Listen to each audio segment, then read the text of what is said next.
What's up, Devy peoples? It's EK back with another hot episode of the Devy Dose. Tonight we have a super special guest on at JT Orange, my friend Justin. Justin, how's it going, man?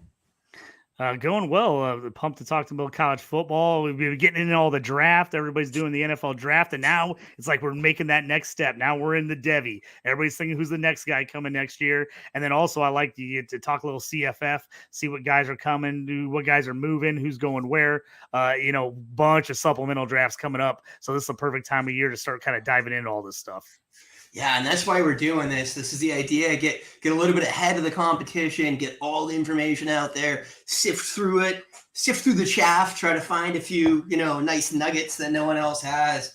And that's awesome. So please make sure you're following Justin at JT Orange. Justin's got a couple of podcasts on the Fantasy Pros Network.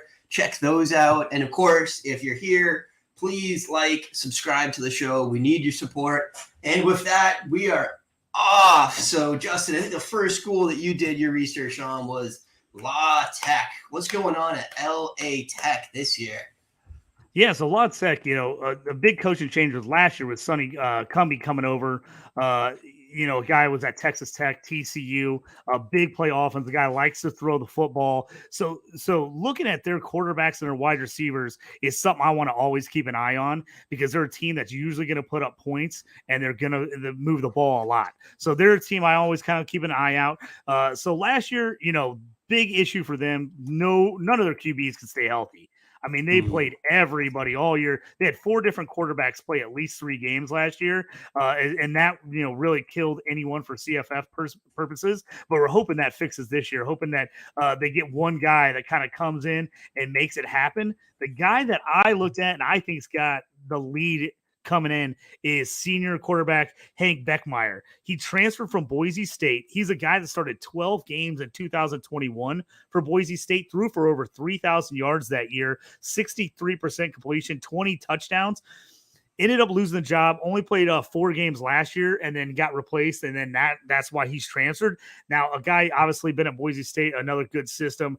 He's a guy that you want to keep an eye on because he could end up blowing up and having some huge stats at Louisiana Tech. So he's a guy I'm definitely keeping my eye on late in CFF, especially in supplemental drafts where probably no one has him yet on their team. He's a guy I'm all over there. Now, one of their best returners on top of him, obviously in the transfer role, is redshirt sophomore Marquise Crosby at running back. 183 carries last year, 918 yards, 9 touchdowns, all as a freshman. Now, and that's with a struggling passing game with all the injuries at QB. You figure they clean that up a little bit. Man, this guy's got a chance to really blow up in his redshirt sophomore year. He's a guy, obviously, as a freshman, most people probably didn't have on their rosters last year, but almost 1,000 yards and 10 touchdowns already for what should be an explosive offense. I think he is a sneaky pickup for them. Yeah, Crosby actually came up on our late round values for CFF best ball. As I think my friend Jake that usually does a show with me brought him up, and he was a super stud in high school, just like all-world high school producer. And, man, you got to love that production. I want to say he caught some passes, too, last year.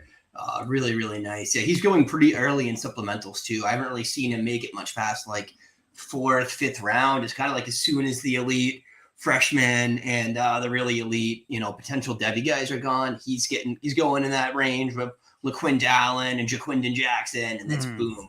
Marquise Crosby off the board. Yeah, I think he's one of the few guys that's young. He's only going to be a sophomore, but also put up a lot of production. So he's one of the few guys you can jump out there and take a guy now that you think he is for sure is best ball for sure. But in a regular league where you got to play some flex plays, he's one of the few guys that's already shown production and returning to a school. So I think that's what kind of pushes him up. Now, maybe you're in a league where people aren't deep diving as much as you, so possibly he'll drop a little bit, but he's definitely one of those guys. If you are needing some running back help after you jump past those high-end, freshman, sophomore guys that everybody's picking up in the supplemental drafts, he's a guy I definitely would be looking at. Now, what do you think you put him on the big board? You think I got my RB1 for CFFB is Rasheen Ali from Marshall, followed by Frank Gore, Harrison Whaley, Jalen White, LaDamian Webb. You like him more or less than LaDamian Webb? I think for me right now, he's probably right behind LaDainian Webb. I think he's got a chance to hop above him, but I would take him right behind there. That's Ali where I was at. and Gore are my two of my favorites. I was all over them last year. I picked them up in drafts. Obviously, Ali was a disappointment, ended up sitting out the whole year and redshirting. But the only good thing is he comes back. Hopefully he's got whatever was off the field issues got taken care of, and he should be just a stud for Marshall again. And Frank Gore Jr., I mean, guy did everything last year for them. Caught passes, run. He played quarterback a decent amount, completed passes and touchances for them. He threw 4 TDs. Yeah, the guy was all over the place. And then you could have maybe snuck him in, but then the offseason, he had that monster bowl game, over 300 yards in that bowl game, set a bunch of records. And anybody who didn't know about him knew about him then. And now he's not going to be a steal this year as people are ready to pick him up everywhere. Yeah, I'm on him often and early when I can get him in supplementals. My cat is making a mess. All right, moving on. Or do you want to put Bachmeier on the big board? I got Crosby as the RB3 for Devy too. I mean, I think Frank Gore is probably at least a day 3 guy. I think Crosby's has a potential to get more than that, but right now I think Gore has just done a lot more. Yep, I agree with you. I agree with you for sure on that. All right, so what do you got for wide receivers? I'm going to throw my cat out here. Yeah, no problem. So wide receivers, the biggest guy, the departure that hurts them is Trey Harris. Monster year last year, even with the subpar QB play. He had 65 catches, 935 yards, and 10 touchdowns. He was a guy I actually picked up off waivers in one of my C2C leagues. I got him because I was kind of eyeing him, seeing what his production was like. I liked his profile. I ended up getting him with one of my last waiver wire pickups, anticipating that he would really step up big this year and then turn around and join the transfer portal. So the question is this a good transfer for him or not? Now he's going to Ole Miss. Now that should be a really good offense. Now, does he get the looks and the productions he had at Louisiana Tech? That's going to be the question for me, but he's a guy who might be out there that people maybe didn't get on him early, and he still might be out there for a supplemental draft. But yeah, that's the one question with him being at Ole Miss. Does he see as much attention as he did at Louisiana Tech? So he's a guy I like. I'm keeping an eye on him. But the guys they have coming back, another Harris, Smoke Harris, smaller guy. If you're in a league that does kick and punt return yards as well, this is a guy you want to have on your radar. He had 66 catches, 640 yards, 5 TDs. So right in that same number as a Trey Harris, but then he also put up 750 yards combined kick, punt, return yards. So he's a guy that was definitely all over the kick and punt return. So you add that together. I mean, he's looking at a 1,500 yard season with double-digit touchdown possibilities. So definitely a guy, best ball, you want to be looking at him, especially if they do the kick and punt return yards. And again, I think with Trey Harris gone, Smoke Harris is going to be the number one option. In this type of offense, if the quarterback can come in and play the way they want him to and they can run the system they want, man, this guy has the potential for 85 to 100 catches. Yeah, I think that's a good point, too. I think Bachmeier is, if nothing else, at least a reliable college quarterback. I mean, he was solid at Boise State, so you'd have to think that it's going to be an upgrade for the system. It's going to be an upgrade for all of these guys. And, these are already some pretty decent numbers. Those are my biggest guys. The other guy had on the list that I really liked was sophomore Cyrus Allen, 22 catches, 500 yards, 4 touchdowns last year. Again, now that Trey Harris is gone, he steps up.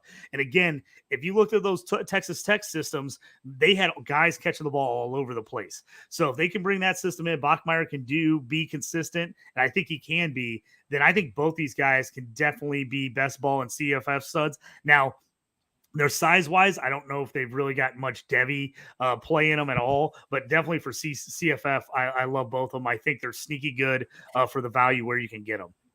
Yeah, Cyrus Allen actually has he has height. I think he's like 6'1". He's slender, but I don't think the NFL cares about that much anymore. I mean, look at this last batch. 3 guys with day 2 capital that were like under $180. I mean, Jordan Addison, Devonta Smith. So I love, obviously coming from a data perspective, if a guy breaks out as a freshman, that's pretty cool. He's definitely done that. So, sometimes it fizzles out, but I see upside here. So Cyrus Allen is, for me, one of my favorite guys to target in the late rounds of supplementals this year. He's not owned in many leagues. Maybe it's nothing, but he's a guy that the profile is a profile that could lead to NFL production. Maybe it doesn't, but I think you at least get a good CFF wide receiver for the next 3 or 4 years, if not, a potential late round NFL guy. Yeah, I like where your head's at on that. Exactly. I agree with you 100%. And then we've really seen it change with the NFL now, with the rules changes, not being able to body up the receivers as much. Being a big body wide receiver is not quite as important as it used to be in the NFL. They want these athletic, fast guys out there creating plays, and they've kind of adjusted the rules of that. And you saw teams really willing to take some smaller guys. And I tell you what, if a couple of these guys can hit in the NFL here in the next year or two, I think it's going to totally change the landscape, because they've always talked, hey, guys under 180, they just can never cut it. No matter how athletic they are, they just never make in the NFL. If you can get a guy like Jordan Addison to be elite, you can get a guy like Tank Dell to kind of throw off all that and say, hey, I'm super productive college receiver, and he can find a way to be productive in the pros. I think it could change the landscape for a lot of these smaller athletic guys, that they really can have a shot at the NFL, and they won't just get ignored because they aren't elite size. Yeah, no, I'm with you, man. It's definitely been a change happening over the past couple of years. So where do you want to throw these guys on the board? I put Cyrus Allen between Ashton Hawkins and Derwin Burgess for Devy. Does that sound right to you? Yep. That sounds like a good spot. Potentially more upside, hasn't done that much yet. And then he's much lower for CFF, right? I mean, we don't think he's a 1,000-yard guy this year, right? So maybe somewhere around. I mean, Terrell Vaughn's probably going for 800 or 900 yards, I'd think. So maybe in this range here. Yeah, I was gonna say that range looks about right. Those guys all feel like they're pretty similar players. So yeah, I feel like that looks like a pretty good spot for him. Smoke though, Smoke could go a couple higher. I think Smoke goes higher for me. I would probably have Smoke a little bit more in the Sam Pickney range. Probably. I like Pickney a lot. I like McCall, the quarterback. I think he's a sneaky guy. I have on a couple teams that I picked last year just because I think he's a good QB, but I also think he has, really good upside as far as I think he's one of those sneaky Devy guys as far as a dude that could get drafted in the third, fourth round of the NFL draft. And then teams just really fall in love with his middle side and the fact that he just protects the football. The guy does not turn it over. He's a guy that I really want to see what he does this year. Originally, he looked like he was going to transfer, and he went back to Coastal Carolina. And so I think I like the idea that Grayson McCall could really have a breakout season, because if he does it again this year, it's going to be 4 straight years of him absolutely just producing fantastic numbers and one of the top QB ratings in all of college. Yeah, lost his coach though, right? Coaches. That's right. So it's going to be interesting to see what he does with the new staff, because again, originally I think that's part of why he was going to transfer, was the loss of coaching staff, and he decided to come back. Yeah, right. So I'm interested to see. And then honestly, that's when I was going through the Liberty stuff. Liberty's pretty interesting to me now too. Not that Hugh Freeze is a bad coordinator. He certainly has some decent offenses too. But the fella's name that was from Coastal is definitely the real deal. Okay, so the first team I had here was Jacksonville State and FIU. We'll do FIU. Okay. FIU. Not a great offense last year. I had up here at the top. Yeah, 18.1 points per game. That is death. There's very little on this team that you're interested in. And even, one of the storylines last year from FIU for me was the kid that transferred out this year, Tyrese Chambers, right? Who I was big on coming off his, 1,100-yard sophomore season. And then went for 500 last year in just what was a really bad offense. A younger quarterback, Grayson James. He was somewhat startable. I don't think I had him anywhere last year, but 18.5 PPG. It's not great. It's like a desperation. Throw it in there. He does run the ball a little bit. So I think he's worth noting. Maybe if he improves as a passer, they can get something going there. But the short version of FIU for me was pretty much hard pass, because there was no one good last year. No running back with over 500 yards. There's nothing here to like, unless you're projecting a significant step forward for the quarterback, for the whole system. I think it is second or third year for the coach there too. So I could see wish casting some improvement onto it, but I didn't really find anything to talk about there. You got anything there, Yeah, JT? I agree with you. FIU just a down program. The days of T.Y. Hilton, long gone, and when he was there and being super productive. This is where when I'm looking at these smaller schools, coaching staffs matter to me. They matter to me big time because I want a guy that's going to throw the ball around. I want a guy that has a history of his running backs putting up great numbers. FIU is not that right now. And so I don't want to mess with any of those guys. I'd much rather take a flyer on a Louisiana Tech guy. Some of these other schools in Conference USA that put up points. I'd rather take a chance on one of those guys knowing that they're in a good system with a good coach. Unless somebody comes out of nowhere in the middle of the year for FIU, there's probably no chance I'm putting any of these guys on my team unless they just blow up near the end of the season. I have a waiver wire left to pick up. Maybe I would do something or keep an eye on a guy that's a younger starter that, if he does fairly well, maybe I keep an eye for next year. But yeah, like you said, nobody on this team excites me. There's just too many other guys I like, and I'd rather take a guy on a better team. Yeah, no, I'm with you. I don't think I spend that much time on it. I guess we'll do another one of mine because I had several programs that were weak. Yep. Really, all the ones that are coming up from FCS, and if you're watching this, you're probably obsessive enough to know there was a lot of realignments in the college football conferences where I'm not like a born and bred college football guy. I went to a college where they killed the football program my freshman year. But man, I've gotten really into it the past 5 or 6 years playing Campus Canton, Devy, and all that. But I guess I'm newer to the coaching staffs and some of the things that like you guys that just have been bleeding this for 15 years, 20 years, 40 years, just breathe.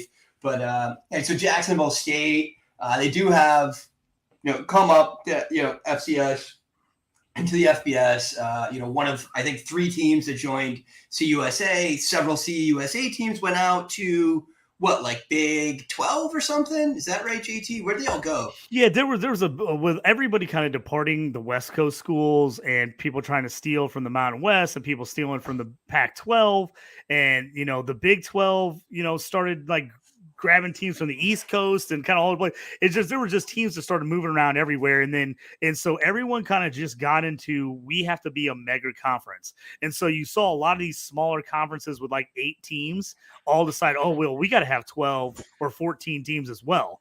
And so what happens is you saw, the teams like Memphis, Cincinnati, some of the old school guys that used to be in Conference USA, they all moved out to join up with the Big 12. And so that, because all those programs started losing people to SEC, started losing people to Big 10, ACC, because again, for people that don't follow a lot of college football, all these conferences used to be regional. So the whole reason for these conferences was to all be in the same region, traveling, going against people's, bordering you in a state to state. Well, we just don't live in that world anymore. It's all about the TV dollars. It's all about, the city you're in, what market share they have. And it's about getting as much market share as possible. And that's why you see these teams grabbing, the Big 10 going out and getting USC and UCLA. Why would they want them? Well, they want them because they want the LA market. They want the California TV market. That just adds into the money that they can get on the Big 10 network, and they can sign with ESPN and CBS and all these other guys. So that's kind of what's changed the landscape here for things. So that's where you're seeing a lot of these teams move up to Conference USA, because Conference USA got rated. All their best teams moved on. And so now you're seeing some of these smaller teams or independent teams, or the ones that used to be FBS, they're the ones that are moving up and kind of joining these other conferences like Conference USA. So that's why you see a lot of different teams in this conference compared to what they were in the last 2 to 3 years. Yeah, right. So, and Jacksonville State was one of them. And man, it's hard to find a ton of information about these former FCS schools. You're not going on Sports Reference and getting stats. Yep. There's not a lot of spring game reports and things like that I usually like to tap into. But I will say Jacksonville State was a high scoring offense last year. And that was the first thing I like to look, right? It's kind of like a Cliff's note for, hey, how much should I care about what's going on in this? But absolutely.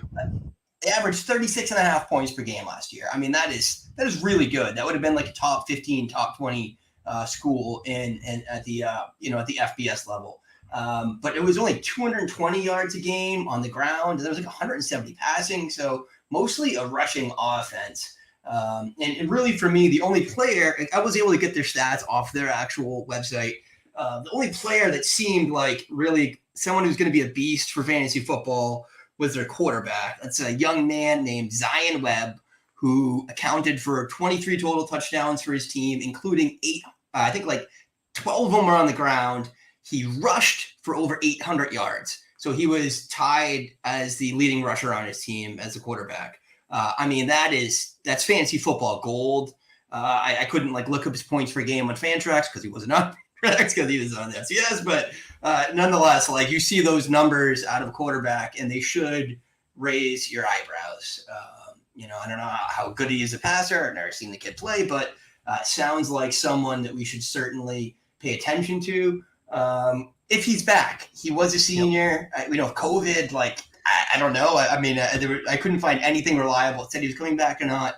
If he's gone, go ahead. Yeah, I was going to say, no, I was going to jump in and let you know that this is a big thing right now for CFF. And it's a thing that everybody's having to deal with is a lot of these guys got extra years. And so we don't necessarily know if they're going to use the extra years or not. There's a lot of guys that were redshirt seniors that are coming back. There's a lot of them we still are not official because, again, we live in a world like, hey, we're working 40 hours a week. We're doing our thing. These kids are college kids, and we forget this. They've got all summer to decide if they're going to stay on the program, if they're going to transfer. Some of these guys are in the portal now, and they might not find a spot. So they might end up coming back to their school. So it is a little bit iffy, and it's going to be a little iffy, I would say, till probably August with some of these smaller schools and programs on whether these guys actually come back and play or not.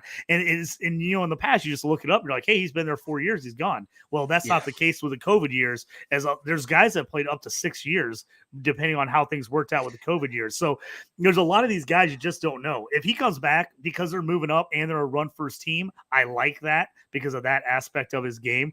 You just never know on these teams that are moving up a division how well they're going to translate. And a big thing people got to realize too is this is where schedules come involved in CFF. You're not going to sit your stud in NFL just because he's playing a tough team. That's a difference in CFF. You will sit some studs. If they're going out, all of a sudden they're going out and they're playing Alabama week 3. Yeah. You're not playing anybody on Jacksonville State going against Alabama. You're just not. So, but if they're playing, later in the season, you could get a team like, I'll give you a perfect example, and this is because it's on top of my head. As you can see my stuff behind me, I'm a Mizzou guy. Mizzou, late in the SEC schedule, got New Mexico State last year, a team we'll talk about coming up here. They got them late in the year, right when it was around fantasy playoff time, and they scorched them. I played Brady Cook. I played all my Mizzou guys that I was not playing most of the year. I played them because they had a really easy game against a bad defense where all my other guys were playing against, I had CJ Stroud going against Michigan, their stud defense. And you're like, you can't sit CJ Stroud, but I didn't sit him. But I did get Brady Cook in my lineup because I was like, Brady Cook had come on, running the ball, throwing the ball. And I was like, this is a game that they're going to score 45, 50 points, and he's going to be involved. So that's another thing looking at your roster construction, I think that is always a smart thing to look at is where are some of these teams playing? Who are they playing and when are they playing them? Because some of these smaller school guys, you will not play at all the first half of the season when they're going out and just making money for the school by playing huge, FCS schools and getting destroyed 66-7. You're not going to be able to play these guys, but you'll be able to get some production out of them late in the season when they're playing other teams in their conference that are not any good either. And now they're winning 45-7. So I think that's always something to kind of look at in the scheduling as well. Yeah, you want some balance because you want to play those P5 guys in the non-con. Right? The G5 guys you want to play in the back half when they got the soft schedule. Yeah, man, I like it. I like that way of thinking. A good blend on your rosters on here. And so anyways, if that kid's gone, there was a kid named Aaron McLaughlin who also was the QB2 last year, played a little bit, also mobile, had a couple hundred yards rushing in like only a few appearances. So probably someone there useful, probably want to watch list them. I mean, there's just too much uncertainty to spend any kind of real capital on any of these guys. Webb could be gone. McLaughlin could be terrible. The offense could get shut down. But, 36 points per game, probably not going to be completely dismal. Let's hope that, they have enough talent to, have some legs to the next level. The only other name that popped for me there at all was the lead running back from last year who is back. His name was Louis Anwar. he went for 840 yards, 8 touchdowns. That's like a flex, right? I mean, that's probably 12, 13 points per game. So, it's nothing that you want to really target per se, but, maybe that's a guy that he goes off week 1 and you're like, I remember that name because, he just put up 20, 22 points in conference play or whatever. And you want to throw him at the back end of your roster. GT, what's next? Who were we just talking about? We could jump into. Let me jump on my list here. We'll talk about New Mexico State because I just brought them up, getting smoked by Missouri last year. So New Mexico State, again, a little bit like Louisiana Tech. Jerry Kill, old timer. People from the Midwest will know him. He was a huge success at Southern Illinois. Moved on to Northern Illinois, was really good there, and then went on to Minnesota Golden Gophers and had a really good run at Minnesota before he had some health issues that made him kind of stop coaching for a while. Then he's kind of worked his way back in. This is his second year at New Mexico State. They went 7-6 last year as an independent, won the Quick Lane Bowl over Bowling Green. So they saw, Jerry Kill, he's like, for people that don't know him, I mean, he's an old school guy. He's kind of known as a builder. He's that program builder. Guys bring him in when they want to set a foundation and kind of get the program going in the right direction, which he really did last year, making them 7-6 and winning a bowl at a school that has not been good in football in the past. So for him to do that was pretty impressive. So kind of looking through their lineups, kind of see they're the opposite of everyone else. They're not really a running gun. They want to play tough defense. They want to hold the football, but they do have a couple interesting guys on their team. I think the number one guy for me is returning quarterback senior Diego Pavia. 1,450 yards passing, not fantastic, but solid. 13 TDs. He also carried the ball 93 yards for 508 yards and 6 TDs. It was his first year as a starter coming in as a junior college transfer. So he didn't play all the time. He got banged up a little bit. As sophomore, Gavin Frakes was behind him. He threw for about 700 yards and 4 touchdowns, ran for another 150 and 2 scores. So he's a nice little backup for them. But I think Diego Pavia, his second year in the system, showed some promise running and throwing the football last year. He's a guy that definitely, if you're getting later in your ranks, you're getting through the list and you're like, hey man, I just need to throw 1 or 2 quarterbacks on here, a guy that I could maybe play in a bye week. I could get a guy that if I have an injury, he's got a shot to put up, maybe 15, 20 fantasy points for me. This is a guy I think, is slightly underrated. Now, the schedule is going to be interesting for them because, again, they were that independent last year, and they just started off with a brutal schedule. I mean, they got worked the first 4 or 5 weeks of the season. They just got destroyed by top 5 Big 5 competition. But then they really came on down the stretch. And like I said, this Conference USA has been really mixed up. There's a lot of new teams in here. There's going to be a lot of these teams I've never seen each other before as far as, being used to each other. So in that type of situation, I like a coach like Jerry Kill. A guy's got a ton of experience and kind of knows how to take advantage of those situations. So he's probably the number one guy for me on New Mexico State that I'm kind of keeping an eye out.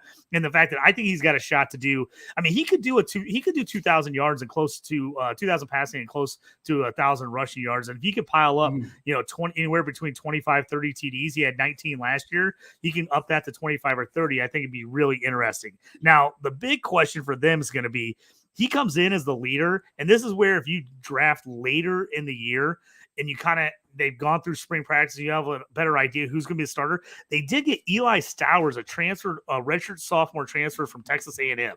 So now it'll be interesting to see a guy like that from A&M. Does he come in and really push the starter? A guy who's a fairly decent, I think he was a 3-star recruit. So a higher end guy. So a transfer in there, if he somehow beats him out for the spot, that gives me a little bit of hope. If Stowers ends up starting just because of the pedigree, I think he's a guy that could be a really sneaky play. So that's something I want to keep an eye on throughout the summer. And again, if I'm drafting later in the year, more till mid-August, and we kind of know where these things are happening, then that's a guy I want to keep an eye on for me.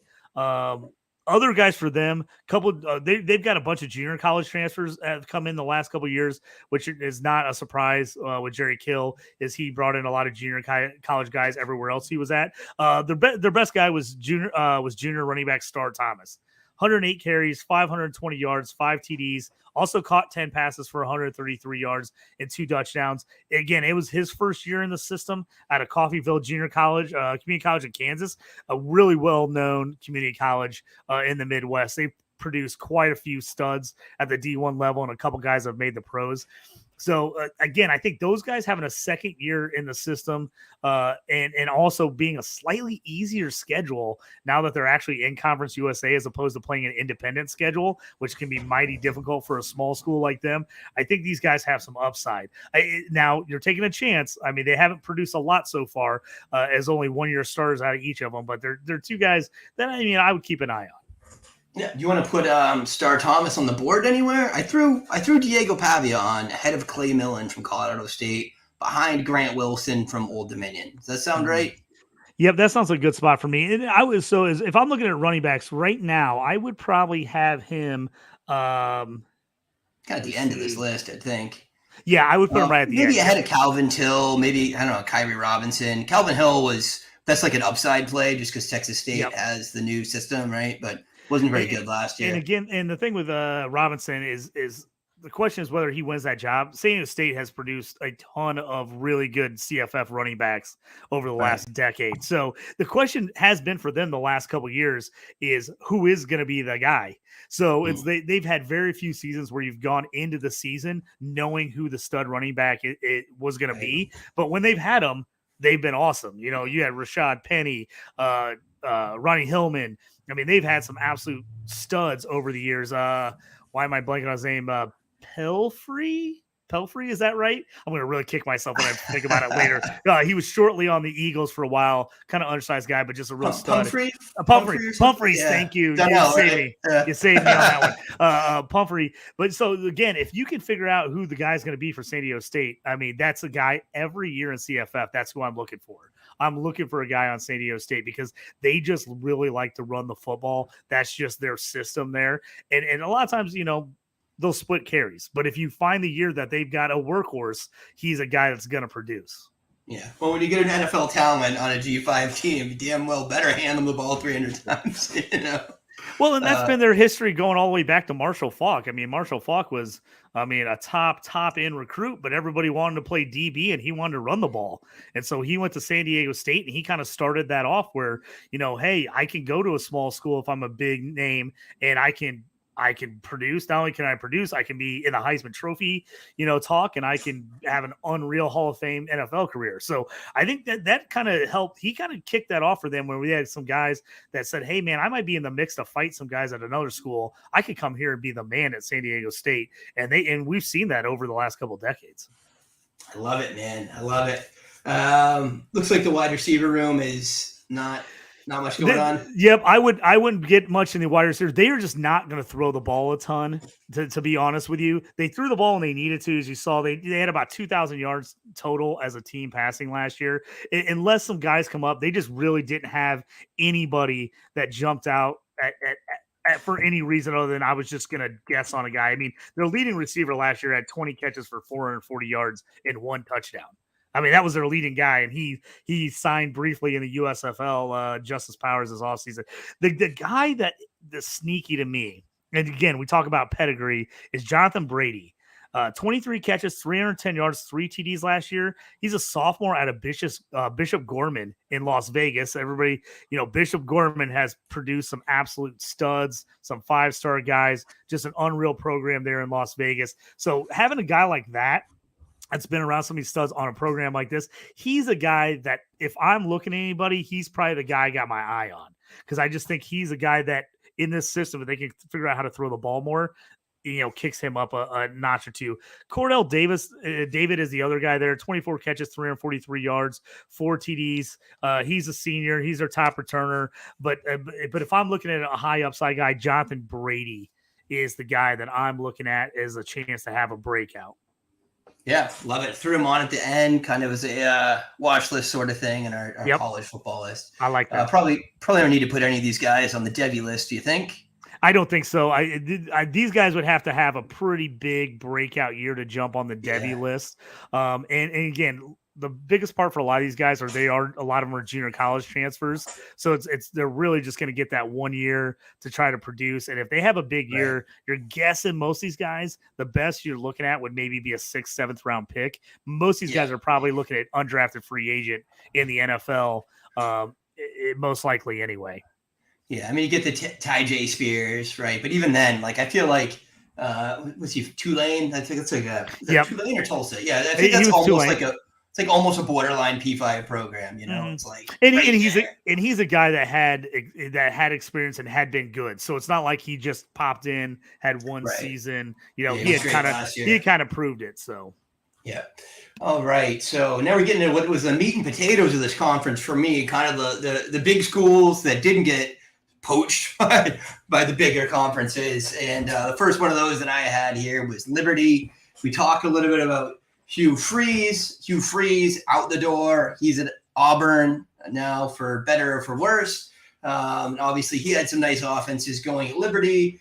And what's coming in is arguably an upgrade. Like we talked about earlier, Jamie Chadwell from Coastal. You talk about program builders. He built that program up from, you know this stuff way back more than I do, but I mean, I feel like Coastal wasn't really a thing until Chadwell got there and really just, built that program from the inside out. I've listened to him talk a little bit, definitely has an interesting philosophy about it.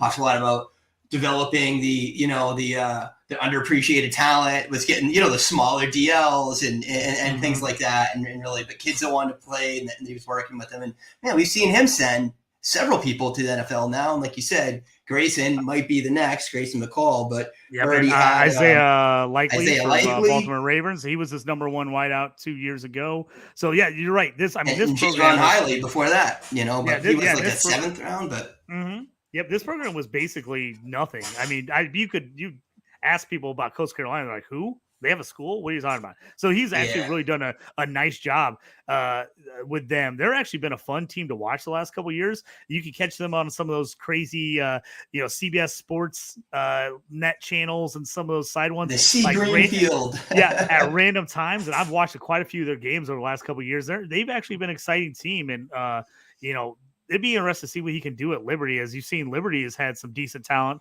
like Malik Willis the last couple of years. They've had been able to get some nice transfers in. So that's a team to watch for sure, to see what kind of production they can put up there. Yeah, so I think Liberty is there's opportunity here to find some gems. The problem is we don't really know who is going to be at any of these positions. I mean, the returning quarterback that was QB1 last year, Jonathan Bennett, beat out Kaiden Salter for the job. Salter's more interesting because he's more mobile. He actually had higher points per game last year when he was playing, but just didn't get the lion's share of the reps. The spring game this year, it was the same thing. Bennett was QB1, Sider was QB2. So I don't expect that to change per se. Could. We never know, but I'm not going to spend significant money on Salter. Maybe something more minor. But I don't think you can put too many chips on that square. And then at running back, Day Hunter was phenomenal last year. Was phenomenal at Hawaii before that. Dual threat. He's out the door. No destination yet in the portal. Does he come back? Maybe, but I don't know. I mean, it's May, and I don't know where the kid's landing. So I think that sometimes they wind up coming back, but until I hear otherwise, I'm assuming he's gone, which leaves us with a big void. And there was not a ton from the spring game that I could really glean about the running backs. Again, tough to find a ton of great information about these. I did find a beat writer that described their true freshman, Vaughn Blue, as the potential starter, and actually listed him first. And, in the way they list the order of the guys and the order they think they're going to play, listed him first over 2 players that were, been in the program longer. One of them was Quentin Cooley, who he kind of referenced as, the 1B to Vaughn Blue's 1A. And then there's a redshirt junior that I found somewhere else whose name I didn't get in here, who also is potentially vying for reps. But for me, that 3-star coming in and maybe seizing the bull by the horns immediately, that's an exciting player. If he can come in and steal the reps from 2 kids who are older, bigger, and stronger than him, that's a guy that, maybe could be a thing, something like Marquis Crosby was last year. Maybe be something similar in this. And the running backs in Coastal's offense, there were some good ones. There was the little kid that he was a late round pick a few years back. I always forget his name. He was super fun to watch in college. It was just like a little pinball bouncing around the field. But he was a super producer. They definitely use their running backs as a dual threat. Chadwell does. He likes to throw to them. So I think there's potential for something to happen here. And if I'm taking a shot, on Vaughn Blue. In fact, I'm looking at him right now. Like, do I have room to squeeze him onto the end of my supplementals, or do I just like watch list him and try to remember the name for waivers? A lot of my leagues, there's only a couple waiver claims a year, which I hate. I want open waivers everywhere. What's the fun of watching the football if you can't pick the guys up after? But some of the more conservative elements in Campus Canton world aren't on that same page. But what do you think? I like where your head's at here. I really do. These are where I'm willing to take late round picks on young guys. Smaller schools where they have a shot to kind of beat out some older guys, and you have a shot to get a couple years worth of production from them. So, Georgia Southern, Coastal Carolina, Liberty, these are the type of schools where if they've got a guy that's flashing or they get kind of a higher end recruit as a running back or wide receiver, I'm willing to take a shot on that guy late. If he never gives me anything, then he doesn't. It's okay. But if that guy pops and you got him late, that it's a huge boom. And you got to look at a lot of rosters. I mean, everybody's different. Most of the leagues that I'm in are C2C or CFF are anywhere from 40 to 50 players. You never play that many guys. So you're always going to have some freshmen and some sophomores that are just sitting on your bench waiting. I'm rather taking a guy and sitting one of those guys there that has a shot to hit. If he doesn't hit, it's not the end of the world for me. But if he does, like I said, it's a big boom. And that's the kind of guy I would be looking for. Now, if you have a league with more waivers, this is a team I'd have my eye all over at the beginning of the season. Because, again, like you said, new coach, some new players coming in. You don't know exactly who's going to be the guys that he likes. Everybody's starting fresh. So this is a team that I could see a couple games in, certain guys just popping. And you're like, oh, that's going to be the man for them. And you could pick them up. Now, again, I'm in most of my leagues are the same as yours. I only get 4 or 5 waiver claims a season, so you got to be very careful about how you use those. But if I'm in that case, I'm watching Liberty early on and seeing if any of these guys pop. But like you said, Blue, that's a guy I'm willing to take a late flyer on and just put him on my roster and see if he hits. I threw him at the end of our running back rankings for CFF. Maybe a guy that could go on my Devy watch list for next year if he blows up, but he's undersized. He's 5'10", 180. Those guys don't get up much above, 190s, 195. But again, we're talking about the sea change in the NFL. It's size. Man, we had 2 running backs with significant draft capital this year that were under $195, and that's different. Yeah, people are going for speed. People want to spread things out. They want to get guys in space, and they want to use that athletic ability. And again, we've seen the rule changes where the NFL is kind of starting to accept this and say, hey, we want to be a scoring league. We want the excitement. They're starting to finally realize how important fantasy is to their game. And the more points that they put up in the NFL, the more points they put up in fantasy, the happier everybody is. And so I think, those things I think definitely make a difference. And frankly, more guys like me that aren't like born and bred fans of a team want to like buy gear, buy jerseys. Like how many people bought Austin Eckler jerseys in the past 3 years that like aren't even from, LA or San Diego or whatever, right? Like that just have nothing to do with the team. But I love Austin Eckler, the player, because of the personality, because he's a fantasy guy. He's a fun guy. He's in the community. He's in the media.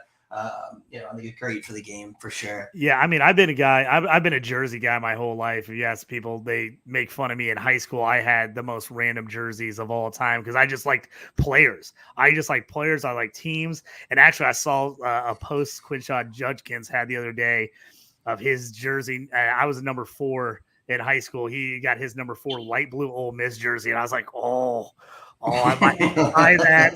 I was like, I'm not an Ole Miss guy, but I like him a ton. And his number 4 is Oh that yeah. cool light blue color. I was like, that one might be on the wish list for Christmas. I might have to talk the girlfriend into buying that one for me because Yeah. I was like, that jersey is so cool. And I'm not an Ole Miss guy by any means, but I like him. And I think the jersey's awesome. So again, I think all those things matter, and they all keep the interest in football alive, which is, all that is good in my mind. Yeah, I'm with you. Judkins is man, he's a force. He's going to be a early day 2 pick in the NFL without a doubt, if not better than that. I don't think he catches the ball enough to really be first round pick, but so a couple more guys here at Liberty that I thought were worth talking about. On the out from last year, Demario Douglas on the New England Patriots right now got himself a 7th, 6th round draft pick, something like that. He ran out of the slot there last year. I don't know if it matters because Chadwell's obviously going to do his own thing. But, he went for almost 1,000 yards, 6 touchdowns, and there was just no one else close to him in terms of production. Listening to some beats, reading some beats, what they had to say about it. There was a kid named Reese Smith that was a redshirt junior, could lead the team in receptions. What that means, is it useful? I don't know. I'll pay attention to him. And then there was a redshirt freshman, Kyle Austin, that got a name drop too in that same conversation as people who could be the leading wide receiver for Liberty this year. That perks my ears up. I think, like you, I'm more interested in the redshirt freshman that could have this big rise than the redshirt junior that's going to get 750, 800 yards and maybe not be in college again next year, right? But I think there's going to be someone interesting there, like we talked about. Likely Haile. There's been productive wide receivers in this offense. How much of that's McCall? How much of that's Chadwell? I don't know. I guess we're going to find out. Yeah, I agree there. Again, I think, if they can get a slot receiver or a bigger tight end, you've seen that he can produce with those guys. So it's definitely going to be a wait and see season with him his first year at Liberty. I think we're going to see a lot more we're going to know who to go for next year. After he's had a year to kind of see where these guys are at and who he kind of favors. But that's always a tough thing with college football. I mean, it's not like the NFL where you almost always just play the guy that's the best guy no matter what. In college, does the guy know the system? Does he understand what you're wanting him to do? And you can get guys that maybe aren't, athletically as talented as some other guys, and those guys could be your studs because college coaches just trust them more. And I think that's the big difference at the college level than the pro level, especially when you're talking about these smaller colleges. You're going to have a lot of guys that are all kind of pretty similar in athletic ability, pretty similar in star rating, whether they're rated at all or whether like a 1, 2, or 3 star. So there's no hey, I got to play this guy because he's a big name. There's not a lot of that. So you got to go with the guy the coaches trust the most. Yeah, no, I am with you on that. And then the only other name I had there, just a quick drop, was Bentley Hanshaw, who was their leading tight end last year. Again, if he wants to feature someone in that power slot, move tight end type role, it could be this guy. No one I'm spending capital on now, but someone I'm going to keep an eye on in a room that has no proven performers. I'm going to pay attention, like you said, and try to see who the next thing is. Yeah, and especially at these smaller schools where, tight end is always kind of a tough position to find at the college level sometimes, getting any kind of production. So I think it's always smart to kind of keep an eye out on a guy, at some of these smaller schools. I think you can get some better production. Arkansas State was Satori. Is that his name? Traore. Traore. Yeah. So, he was a guy last year I picked up off a waiver wire move. He ended up having a really solid year. I was loaded at tight end in my league last year. I had Brock Bowers. I had Peyton Durham. So I had some studs. So I ended up trading him away and got some pretty good return for him. Obviously, you see he's transferring to Colorado with a chance to be a stud at Colorado this year. Actually, transferred back, or didn't transfer back, but left Colorado and went back in the portal. Is he back in the portal? Okay, so good. I'm glad you caught me on that one because I had not seen that he's back in the portal. So people were speculating, but it was speculated that he realized he was probably going to be in a committee there, didn't want to be in a committee, wants to be a featured guy somewhere. So maybe he goes back to a G5 school, but I'm watching that closely because that's a guy that's a difference maker for your team in the right system at the right level of competition. I don't want him to go to Michigan and be a backup, right? I want him to go to like explosive G5 offense. Yeah, I mean, like I said, you put that guy on like a Louisiana Tech, you put that guy at Middle Tennessee State, you put him at Liberty, one of these schools, people probably didn't get him last year unless they picked him off of a waiver. So get him. He's going to be a guy, depending on where he lands, he might be a really nice spot pickup for you in a draft because maybe you don't have much tight end production. He could be a guy that comes in and starts every week for you. Yeah. Right on. So I think back to your last school. Let's knock it out. Let me find him on my list here. I'm swinging through. Sorry about that. Oh, here we go. Middle Tennessee State, the old Blue Raiders. Here, so they're one of those. We always talk about all the new coaches, people moving around. They're one of the still teams that are always there. Rick Stockstill, been there 18 years. The guy is just, he's brought a lot of consistency to a smaller program like that. And they've just been able to turn out some solid guys. So Chase Cunningham, they lose him at quarterback, been there for a while.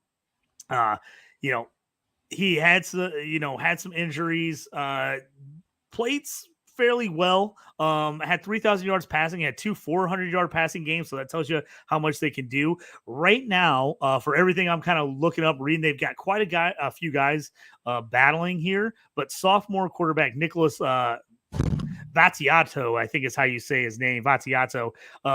He's the guy kind of leading the way. Come out as a freshman, he threw for 1,000 yards and 7 touchdowns, about 67% completion percentage.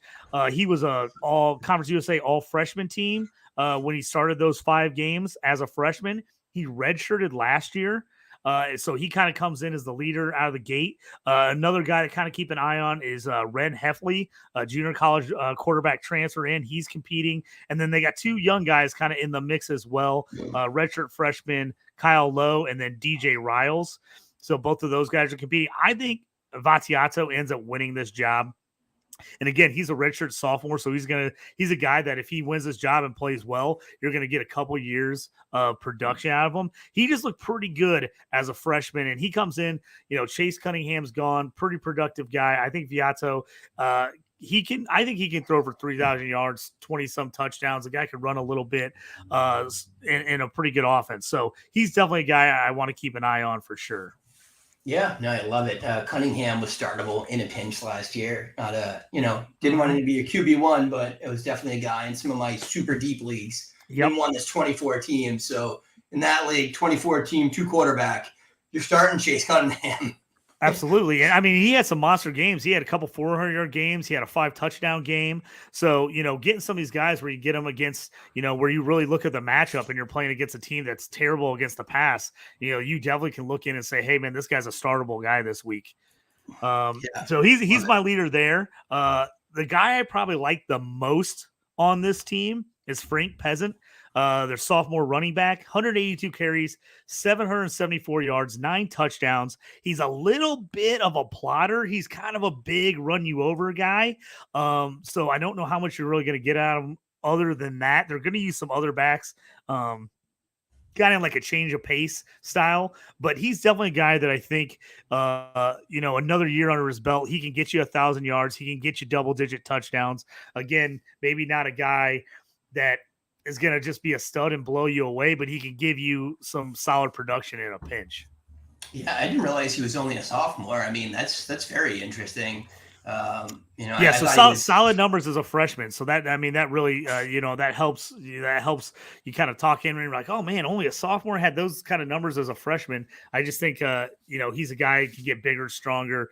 And like I said, I don't know if you're ever going to see any monster games out of him where he runs for 203 touches, but I could see him giving you a solid 85 to 110 yards and 1 or 2 touches a game on a fairly regular basis.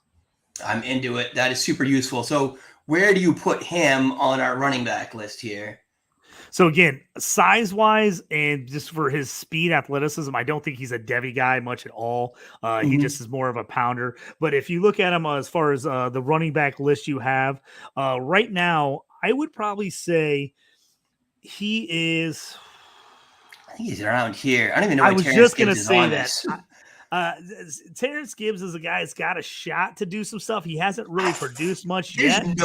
There's no buzz about him. No one's talking about him. That's terrifying coming into his second year. I know he was hurt, but like, there's no like, oh, we're glad Terrence Gibbs is back on the field. None of that. Like, I've been looking.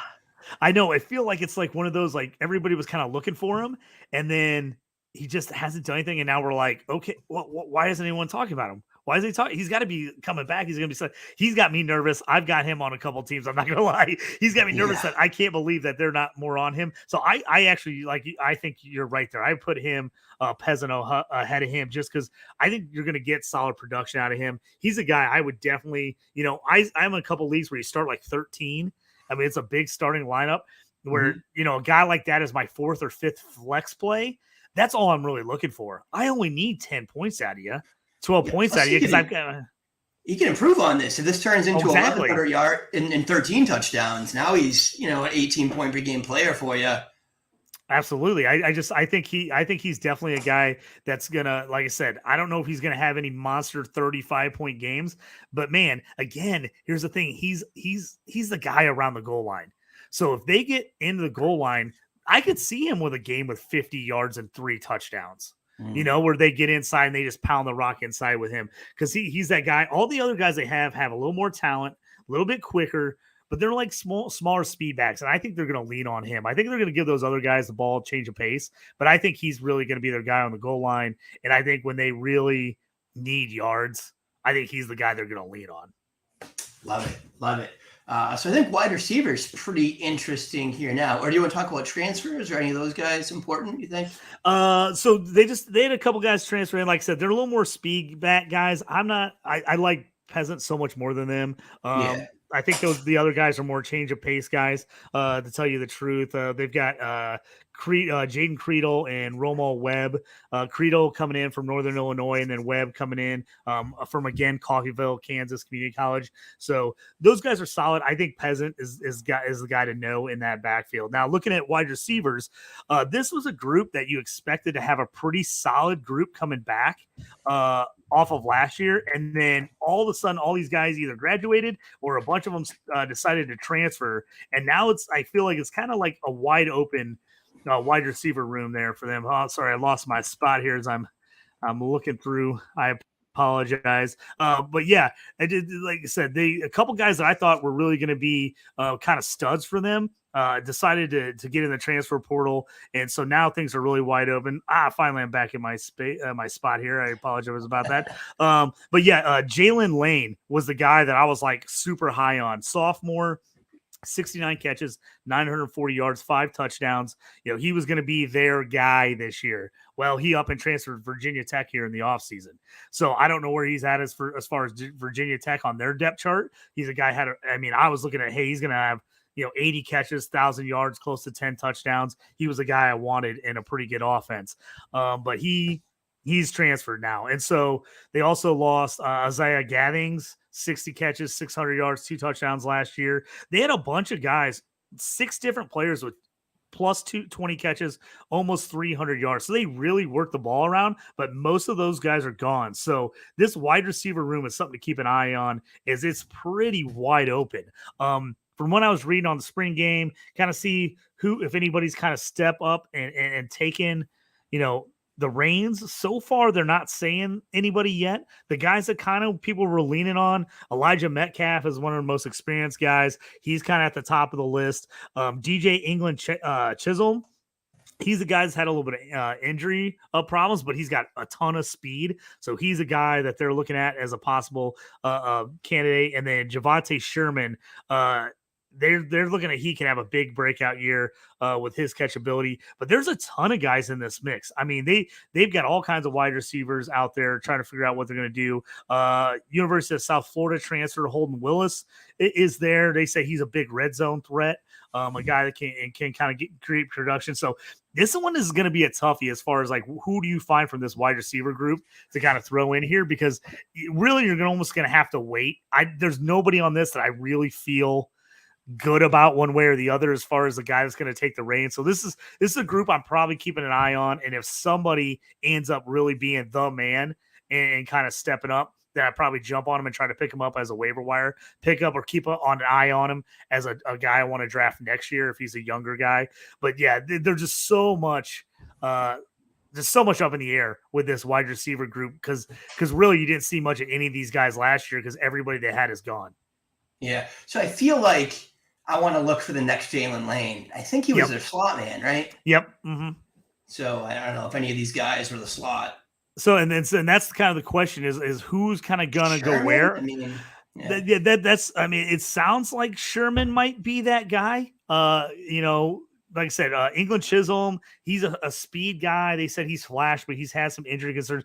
Metcalf, the most experienced, whatever that means. He's the oldest guy. That means you're old. He's the oldest guy in the group. Very experienced. Yes, exactly. So Javonte Sherman was the guy that probably had, as far as coming out of the spring, had the most buzz. And they said the big thing about him was he just was unbelievable at contested catches. They said he was pulling in everything when he was contested. Now, I don't know how much you look at the analytics and contested catch rate, and some people love that stat. Some people hate it. Some people say, hey, if you're got a high contested catch rates because you're a bad wide receiver and you can't get open. And other people are like, hey, that just seems to me you can catch the ball with a guy all over you. So it just kind of depends on what you prefer on that. I tend to prefer, hey, that means even if the guy's covered, he can make catches. So that's college level too. You know what I mean? Yeah, exactly. Like the NFL, we're really worried about a wide receiver can separate because if you can't, like, you're just not. I mean, the DBs are so much better. Like what these guys are playing against, you're not gonna get those. You're not gonna get 80% of the 50-50 balls unless you're, Mike Evans. And I just feel like if you're a college player, if your quarterback trusts you, that, hey, I'm going to throw you a 50-50 ball and you're going to come down with it more than 50% of the time, I feel like that gives your college quarterback a lot more trust in you. And so that's where, I'm leaning for a guy like that they're kind of saying, hey, this guy's kind of breaking out. He looks good. He's making a ton of contested catches. He's probably the guy I would lean on the most. But again, I really feel like this is a murky situation because we just haven't seen hardly any of these guys play. So, we just don't have a lot to go off of. So watch list, and we move on, right? Yep. I think so. All right, so we got 2 teams left. Both of them have some interesting pieces, at least. One of them, arguably for fantasy football, is the crown jewel of this conference, and that would be Western Kentucky, the Hilltoppers. If you like wide receivers and you like fantasy points, you have loved the Hilltoppers for the past 3 or 4 years. For sure. Just a prolific air raid system. I don't know the coach off the top of my head. I'm sure you do. But dude likes to chuck the ball. Fair to say? Yeah. The interesting thing for them is they've had a lot of coaches move on, a lot of offensive coordinators move on, but they've just kept the system going there. And this is one of the things that, to me, makes playing CFF exciting. You can get a school like Western Kentucky that no one's ever talking about normally, and you want players on that team. You actively are going after those guys because the team can put up points and score. And I love it. Bailey Zappi is the guy people know the most of because he's with the Patriots now. Just an unreal career at Western Kentucky. They got those cool silver helmets that everybody loves. So, I mean, they just throw the ball around. And so, again, now they've gotten to themselves where in the college football landscape, it's who's the next guy that's going to be there. And now it's almost like it doesn't matter who it is. You're taking it. You're taking that guy. You're taking the quarterback. You're taking the slot wide receiver. It doesn't even matter what the name on the back of the jersey is. The system's going to work and those guys are going to produce points and you're taking them no matter what in fantasy drafts. Yeah. And produce they do. I forget, like last year, I knew Austin Reed had all the hype and he was going to come in, destroy. It was him or another guy, right? There was another guy that transferred out, but and I knew he was great, but man, until I looked at the numbers, I didn't realize how great. Although I did have some teams that were, championship or Super Bowl or, late playoff run teams with Reed on them. 37.4 points per game. That is amazing. Playing 2 players in the same slot. That is, if he's in your supplemental drafts and you're trying to win on the college side, you are okay taking him in the top 15 or 20 picks if you want to win. Absolutely. If you're a guy, I really play the middle ground between getting those Devy guys, the young guys coming up and taking enough of the actual studs to win. Because again, like me, I want my college team to be good. I want my NFL team to be good too, but I want to win the college side. I want to win the college side. Win it all. So I'm looking at that and I'm going like, hey, man, is that my missing piece? Like if I'm looking at my quarterback room and I'm actually in a league that starts 2 quarterbacks and a flex, super flex. So you can actually play 3 quarterbacks. So in a league like that, I'm like, man, I want a guy like this on my team because I could still go in, draft a Devy QB that's going to put up good numbers for him, but I'm going to look to him on my NFL side. But then I want a guy like Reed that I'm going, this is my MVP of my college team. And I had Frank Harris from UTSA last year, my guy. I mean, and this is what Reed is for me. I mean, Frank Harris was a guy. I mean, I had CJ Stroud on my team as my number 1 pick, and Frank Harris was my team MVP. So again, on that side, I think this is a guy you want to, if you're a player, if you're looking at your team and you're like, man, I got a lot of Devy guys. I'm pretty good. I'm like maybe just one absolute stud away on the college side from winning my league.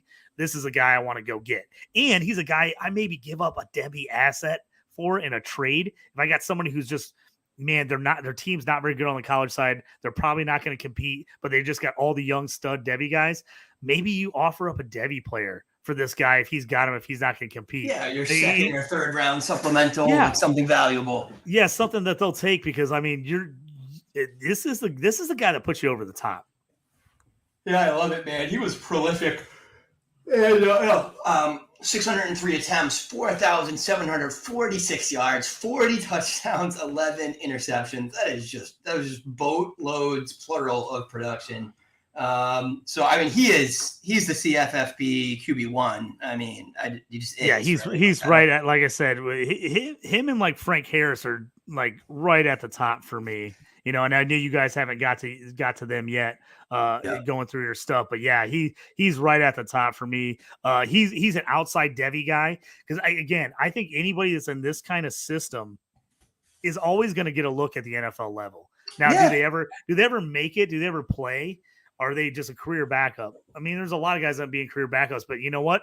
I'm going to take a chance on a guy like that. If you're going to give me elite college production and then I'm going to get a shot at maybe making an NFL roster, I'm in on that. You know what? Bailey Zappi is a couple of good days for him and a couple of bad days for Mac Jones for being an NFL starter. So, I'm with you. I'm definitely throwing him on the list. Running back, not what you want to target at WKU. I mean, last year, no one had over 525 yards. They don't run the ball. They throw the ball. There's a couple of names there. Marquise Stepp is coming back. He got, name drops in spring game.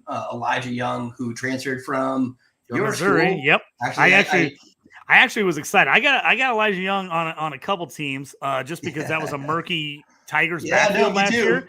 I didn't know who was going to start there. And again, they're one of those schools that whoever ends up being the starter usually gives you pretty good production. So I had him on a couple schools. I actually like this move. He actually is not bad out of the backfield catching the ball. Hasn't had a lot of chances. But what I've seen out of him, he could be solid. So again, I don't think he's going to get a ton of carries just because, like you said, they don't run the ball a lot. But man, if you could get him where he's in that 500 to 100-yard range, and then he can figure out how to get some balls out of the backfield, and he can put together 35, 40 catches, a couple 100 yards, throw some TDs in there. He could be a playable guy. And again, you want guys on offenses that are going to put up points. And if you could get a guy on offense that puts up points, he's a sneaky guy that I'm guessing most people either don't have or they did take him last year because they just weren't sure. And he's kind of sitting on your bench. He's a guy that I've got there sitting in my flex, like right behind there going, hey, this is a guy that could pop off possibly for Western Kentucky. And especially, like I said, you get them where they play some bigger opponents where they have to throw the ball the whole game because they're not going to be able to run the ball. If he can figure out how to catch some passes out of the backfield, he could actually work his way into a pretty playable CFF guy. Yeah, no, I am with you. It's funny. I knew you would know the name because you're a Mizzo guy, but I don't think even most of the people that come on here that are college football obsessed probably wouldn't know who Young is. I only knew him because whoever the kid was that was before him that's on the Ravens now was just like smash fantasy. Tyler Beatty. Yeah, Taylor Beatty was just a beast and led the SEC in rushing. I know we're going a little off topic here, but he's on the Broncos. He's a sneaky pickup for me on the Broncos. I love it. They didn't draft anyone. They're waiting on Javonte Williams come back. Perrine has been solid, but not a guy that is taking a huge workload. I like him. He's a stash. He's definitely a stash and a long shot. Don't get me wrong there, but man, I got him on taxi squads everywhere. And the big question was who's going to replace him for Mizzou. Young was right in that mix. They ended up getting the top D2 transfer in last year, and he had a monster year. And then they actually got Pete, the transfer from Stanford, who's actually a Columbia kid, grew up in Columbia, Missouri. So both those guys came in and just really muddled that backfield, and Young just really couldn't ever figure out a way to work his way in there. Yeah. So I think it's a good transfer for him. It's a good move. I think he's going to get a shot here. He's got really good ability. The question is just, can he fit in? And can he fit in enough where he's CFF worthy? Can you play him somewhere? Yeah, right. Again, probably a watch list type guy for me. Wide receiver is a different story. These are the guys you want. I think Corley is, of the people we've gone through so far, probably the CFF wide receiver one. It'd be him or Torrey Horton. They were both extraordinarily productive, but Corley actually lost people out of this wide receiver room. So I think there's a world where you see even more concentrated production for him this year. Last year, 22 points per game, 101 receptions, 1,295 yards, 11 tutties. I think he's going to do it again. Do you want him before or after Horton in your big board? I want him before. Again, this is me. I want a guy that's on the stud offensive team. They've just been a better offensive team than Colorado State. So he's a guy, I think he matches those numbers or exceeds them. So he's ahead of Horton for me as far as CFF goes. Yeah, and I think he's only a sophomore or junior this year, right? He's young guy. You got to. I always love when you get a couple of years out of those guys on the CFF side. That's my favorite. Yeah, so I think on that note too, I mean, young guy already has 1,300 yard season to his name. I'm putting him on my Devy list, putting him ahead of Ashton Hawkins. I don't think that's bold. Hawkins is kind of like fringe UDFA, day 3 type guy for me anyways. I think Corley, if he has another season like this and, shows off some athleticism and testing, like he's a guy that could be like a dude in the NFL. I haven't watched his film that much, except just casually watching a game here or there. So I don't really know anything about his traits, but just the profile of being that kind of production. I mean, if you're gonna project a G5 guy to the next level, that's what you want to see out of him. Absolutely. The last Western Kentucky superstar receiver didn't go over that well in the NFL, but Corley might very well be different just with the age that he's been able to do this at. Yeah, I think that looks like a good spot for me on the Devy side. Him at number 3. I think he's slightly behind Horton as far as NFL people are concerned, but I definitely like him ahead of Horton on the CFF side. Yeah, nice. And then I think there's an opportunity in this room. Like I said, Dawood Davis gone to the NFL. Jalen Hall graduated. So those guys both had about 800 yards last year. That's a lot of production. I mean, if Reed's going to throw for 4,500 yards again, Corley's going to go for what, 1,400? There's a lot of more production that's got to happen there. There's a lot. He's got room to improve. I mean, there's no saying you got to throw it to other guys. So, it's like there's a chance he just keeps feeding the well and keep going back to him and going back to him, going back to him. So, yeah, again, these are 2 guys in CFF that if they're not on a team, I'm grabbing them early. If they are on a team, which they should be, but they, I'm possibly even trading for him because, hey, I can get somebody that's like, I'd rather have more of a Devy asset. I might trade a younger Devy guy if I know I can get a guy that's going to put in production and put me over the top and win me the title, especially if that Devy guy I'm giving up is, again, we always talk about this. Devy, you're looking at it, you're hoping the guy makes it, but there's a lot of guys that are big-time Devy guys that people love, and they never work out. So, again, if I can maybe give up a middle-of-the-road Devy asset and add a guy that can be an absolute stud for my CFF team, I'm on that. I am with you. And I am happy to trade the Devy asset because a lot of guys that play these formats think a guy, just because we like him and he profiles early on as an NFL player, is a lock to get draft capital and value them as such. Man, I think that is one of the most exploitable edges in this format. I mean, if you sold like a Kayshon Boutte after his freshman year, you probably would have been crazy to do it because we all thought he was awesome. Film was good. Production was awesome. We thought he looked athletic. But maybe if you sold him after the down year, the sophomore year, you could have got like a first round, dynasty pick. You could have got a productive NFL wide receiver. And now what are you getting for him? Nothing. Yep. Exactly. Third round, fourth round pick. I sold a couple shares to him with people that were still in on him when he was kind of starting to hit the down slope. But that's a perfect example. I mean, everybody thought he was a can't miss after his freshman year, and now would he get drafted 5th, 6th round in the NFL? And he's going to be fighting to make a roster. So again, CFF's a little bit different when you're playing the CFF C2C league. Sometimes I'd rather take the guy that he's got a way outside shot of making the NFL, but he's going to help me win on the CFF side. I might give up a medium, high end, a medium Devy pick that might not ever produce. And again, sometimes you get these guys on the big schools, they're good players and they put up decent numbers, but they're not great numbers. They get decent draft capital, but it's not like they're putting up 1,400 yards and 15 touchdowns and 100 catches in college. Some of these guys that go in the second round, they're only catching 60 balls, 70 balls. So you just got to kind of weigh that out and what you want to do as far as your strategy is concerned. Yeah, so I think the name that was relevant for me here, and not necessarily this guy, but this guy was the other returning receiver of the most production. He went for 615 and 3 touchdowns last year. His name's Michael Matheson. If a guy's going to step up, it could well be him. It's interesting enough for me to watch list him. I don't think anyone that's this low on my CFF receivers list is someone I'm really drafting, unless I'm in a deep CFF best ball and I'm drafting 40 players deep or something wild like that. Maybe I'm throwing some of these guys in because, again, this production is going to go somewhere. I can assure you, Corley might go for 1,800, which would be bonkers. He ain't going for 3,000. So someone else on this team is having significant production, even if it's 800, 900, and 5 touchdowns. That is still relevant production for our purposes for CFF. So Matheson is the name that stuck out to me. I'm throwing him in there with my dart throws. The guy that I hope gets the production at JMU and at Fresno State, right? I think that's a good place to put him in there. But I think it's relevant, like you said. These are the guys you want to look at late. These are the dart throws you want to take. Hey, maybe he hits us. He's the second guy. Maybe he doesn't. But if you're taking him as late as you are, probably taking him in most of these drafts.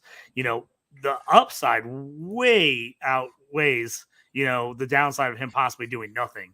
So, I don't mind taking a shot on some of these guys because I think, even if they don't hit, it's not going to crush your team. But if they do hit, it could make a huge difference on your team.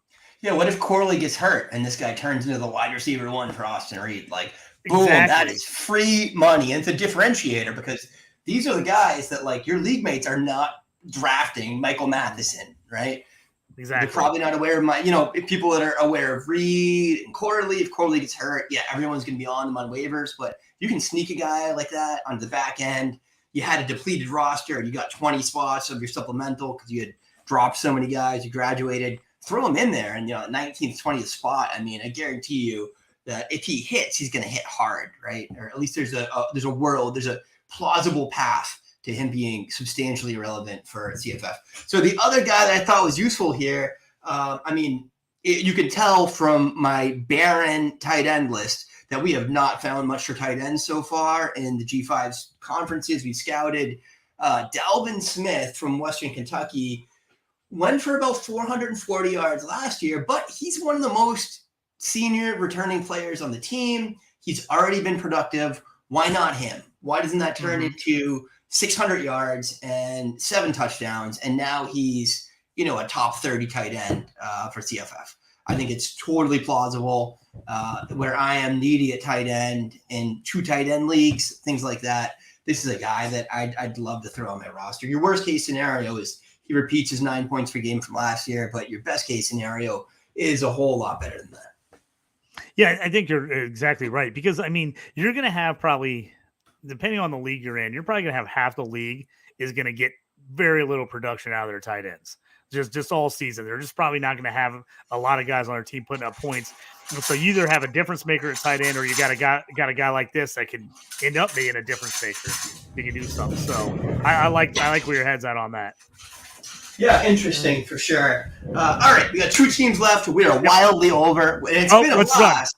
I don't regret it, but let's knock out right. There's not much to talk about. The last two teams are UTEP and Sam Houston. Sam Houston, I will tell you right now, don't bother. I don't mean that to be derogatory to anyone that's from Sam Houston or a fan of the football team, but for fantasy football purposes, I'm just not interested. Moving up from FCS, the host of problems from that, and the quarterback passed for 1,100 yards and 6 touchdowns last year.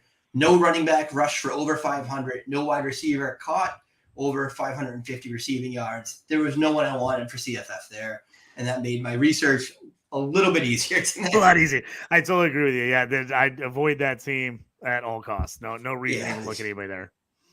Okay, and then UTEP has had traditionally some guys that are pretty interested. They've had some productive wide receivers, particularly over the past few years. I'll start the quarterback, Gavin Hardison, coming back for another season. He's kind of an average G5 starter, right? 18-ish points per game.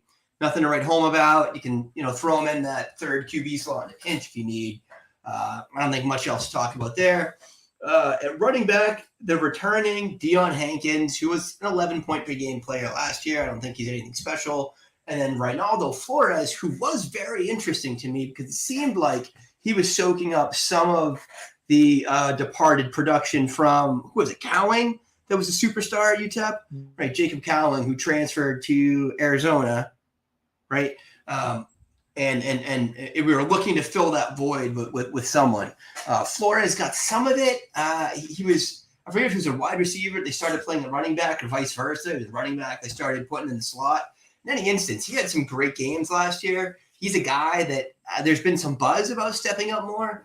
I didn't catch much about him in the spring game, though. I didn't see his name drop, so I don't know if he was hurt or if my enthusiasm is unfounded. But he's a name that, I got him on some rosters. I didn't cut him. I think he's useful, 14 points per game. Upside for more, lost some production here. And then the significant transaction for UTEP for me was their wide receiver one from last year, Tyron Smith, who was phenomenal at the cost you got him at last year. He was super, super late. People weren't on him except for he got some spring game hype kind of late, and then potentially is the successor to Cowling, which in fact he was in many ways. So he entered the transfer portal, left, went to A&M, and then left A&M. And he is coming back home to UTEP. I learned that today. This is why we do these shows. Tyron Smith is a guy that I'd been just kind of ignoring because I didn't think he was going to do anything in A&M, but he is back at UTEP. I don't see why he can't exceed his 71,039 7-touchdown season from last year that was good for 18.5 points per game. I slot him right in for that same type of production again. Don't think about it. You're going to be the team leader. Him and Hardison have a connection already. I think he smashes this year. There's still a little bit of uncertainty about him transferring back. I think there's something like he couldn't register until June, but I just heard he just wasn't in spring practices, right? Like that's it. He's coming back. He's the most talented pass catcher on the team. There was one other name that was brought up in the context of looking the part of the wide receiver one while Tyron was out for spring ball, and I'm going to butcher this name. It's Kelly Akarahi. I'm butchering it. I'm sorry. Sorry, Kelly. I didn't mean to hurt your name. But, Beats said he looked the part of a true number one receiver. There's room there possibly for two good receivers. There has been in the past. No reason it can't happen again. So he's maybe a name to watch list. I'm not putting him on any list right now. But Tyron Smith back at this school, I mean, he slots right in here, right? I mean, Burgess, Hood. I like him more than Ricky White. I mean, Caleb Hood. Yep. I like Caleb Hood was like 900 yards last year, a lot of touchdowns. I think I'm putting him above Hood too. I agree. I think. I mean, you could probably put him over both of Georgia Southern guys. I think you're right. Yeah. I think he's going to be a productive guy. Yeah, him coming back and if you watched UTEP at all last year, which I'm sure most people didn't watch them at all, they actually were a much improved team. They battled a lot. They played UTSA really tough. So I think they're going to be in some games. I think they're going to be in some shootouts, and I think that that obviously that helps Tyron Smith, especially if they're in some shootouts at wide receiver. So yeah, I like him a lot. Him coming back there, I think, is a huge move. That's the only big thing with this transfer portal, man. Some of these guys that had big years at some of these smaller schools decided they were going to step up and go to these bigger schools, and they just realized now I'm one of 7 or 8 guys in this wide receiver crew, as opposed to me being the guy. So hopefully everything works out and he's back at UTEP. And if he's back and on the team and everything's good, he's a guy, like you said, I'm all over. I think he matches that production fairly easily and he probably exceeds it. Yeah. Yeah, especially A&M too. Like, you're not even going to a prolific passing school. You're going to Jimbo Fisher land. Like, yeah. Which well, and A&M's improved crazy. last year. Well, yeah, A&M's crazy because they actually have a ton of talented wide receivers at that I school love right now. Stewart, man. He's a baller. But they haven't figured out how to get any of those guys the ball. So it's kind of interesting because, again, they've got a ton of 4- and 5-star guys there, but they don't throw the ball a lot. They haven't really, Evan Stewart, I think, is an absolute stud. I mean, some people still don't know about him because, again, A&M just is not great at getting their wide receivers involved. So it's one of those weird spots where he's definitely, I mean, even if he would have got on the field at A&M, there's no way he put up the production he's going to put up at you. He's not playing ahead of Moose Muhammad. He's not playing against Evan Stewart. What are you doing? Like, the offense is going to go for like 2,800 passing yards. Like, what are you trying to go for 200 yards and go to the NFL?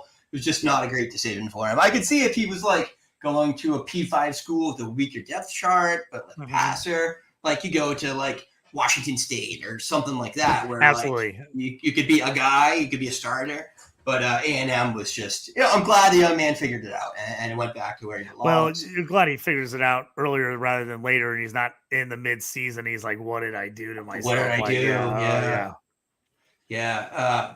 Awesome. So, look, I mean, I think we killed CUSA tonight, JT. We smashed it. We ground it up. We got all the good stuff out. We threw it in a list, for all the people that are out here now have an awesome big board to cover these 3 conferences. And we're going to keep adding to this. We're going to put all 11 conferences on this. By the end, we're going to be like 100, 150 names deep, some of these positions. And I love every minute of it. That's what my personal big board looks like. I'm kind of just rebuilding the big board with you guys. If you're playing Campus to Canton and you're not making your own big board or like finding some way to organize this information, I don't know what you're doing. At that point, you're just drafting off of, someone else's rankings. Like, how do you do this stuff without organizing the information? That's what we're doing. We're trying to provide a good tool that's useful for our viewers. This will be up on the Patreon.